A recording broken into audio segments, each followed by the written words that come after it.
दोस्तों नमस्कार, जय हिंद, जय भारत। आज की कहानी शुरू होती है उस पल से जब पूरे भारत में जश्न का माहौल था। स्टेडियम में पटाखों की गूंज थी, फैंस के चेहरे पर खुशी थी और भारतीय टीम के खिलाड़ियों की आंखों में जीत की चमक। T20 वर्ल्ड कप जीतने के बाद भारतीय टीम ने इतिहास रच दिया था, लेकिन इस जीत के जश्न के बीच एक ऐसा फैसला लिया गया जिसने पूरे देश में नई बहस छेड़ दी।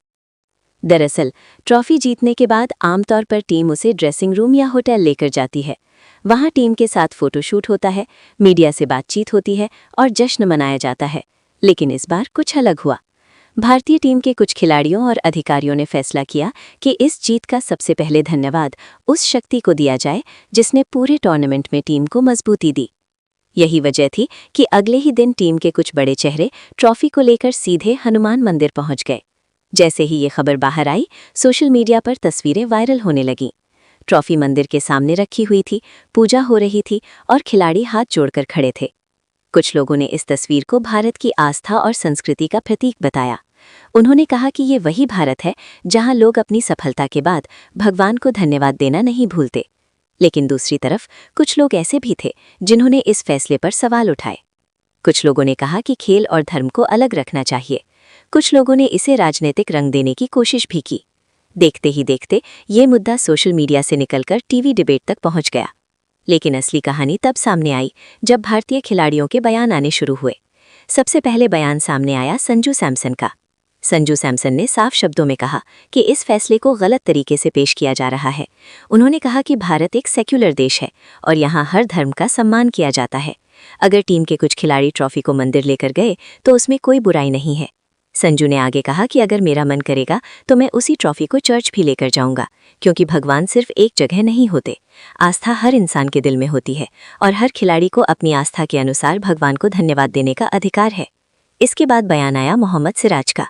मोहम्मद सिराज ने भी इस पूरे विवाद पर खुलकर अपनी राय रखी। उन्होंने कहा कि भारत की जीत पूरे देश की जीत है। इसमें हिंदू, मुस्लिम, सिख, ईसाई सभी की खुशी शामिल है। अगर ट्रॉफी मंदिर गई है तो इसमें गलत क्या है।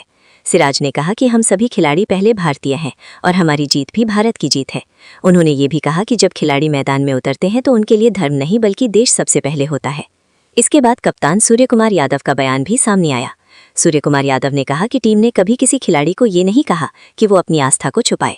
अगर कोई खिलाड़ी मंदिर जाना चाहता है तो जाए, अगर कोई मस्जिद जाना चाहता है तो जाए और अगर कोई चर्च जाना चाहता है तो वो भी जा सकता है। उन्होंने कहा कि टीम इंडिया की सबसे बड़ी ताकत यही है कि यहाँ हर धर्म के खिलाड़ी एक साथ खेलते हैं और एक साथ जीतते हैं। फिर इस पूरे मामले पर गौतम गंभीर का बयान आया, जिसने चर्चा को और तेज कर दिया। गौतम गंभीर ने कहा कि भारत की सबसे बड़ी खूबसूरती उसकी विविधता है। यहाँ मंदिर भी है, मस्जिद भी है, गुरुद्वारे भी हैं और चर्च भी हैं। अगर ट्रॉफी मंदिर गई है तो इसमें कोई गलत बात नहीं है। उन्होंने कहा कि अगर भविष्य में मौका मिला तो ट्रॉफी गुरुद्वारे भी जाएगी और चर्च भी जाएगी, क्योंकि भारत की जीत किसी एक धर्म की नहीं बल्कि पूरे देश की जीत होती है। लेकिन जिस बयान का सबको इंतजार था वो था रोहित शर्मा का। रोहित शर्मा पूरे विवाद के दौरान काफी शांत नजर आए, लेकिन जब उन्होंने अपनी बात रखी तो हर कोई ध्यान से सुनने लगा। रोहित शर्मा ने कहा कि क्रिकेट सिर्फ एक खेल नहीं है, ये करोड़ों भारतीयों की भावनाओं से जुड़ा हुआ है।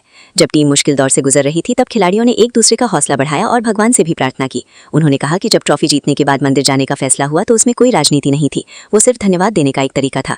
रोहित ने यह भी कहा कि अगर किसी खिलाड़ी का मन होगा तो वो उसी ट्रॉफी को मस्जिद या चर्च भी लेकर जा सकता है। टीम इंडिया में हर धर्म का सम्मान किया जाता है और हमेशा किया जाएगा। रोहित शर्मा के इस बयान के बाद सोशल मीडिया पर बहस का रुख थोड़ा बदलता नजर आया। बहुत से लोगों ने कहा कि खिलाड़ियों की भावना को समझना चाहिए। कुछ लोगों ने यह भी कहा कि भारत की असली ताकत यही है कि यहाँ अलग अलग धर्मों के लोग एक साथ मिलकर जश्न मनाते हैं। आज भी जब वो तस्वीरें सोशल मीडिया पर सामने आती हैं तो लोग अलग अलग तरह की प्रतिक्रिया देते हैं, लेकिन एक बात साफ है कि उस दिन भारतीय टीम ने सिर्फ ट्रॉफी नहीं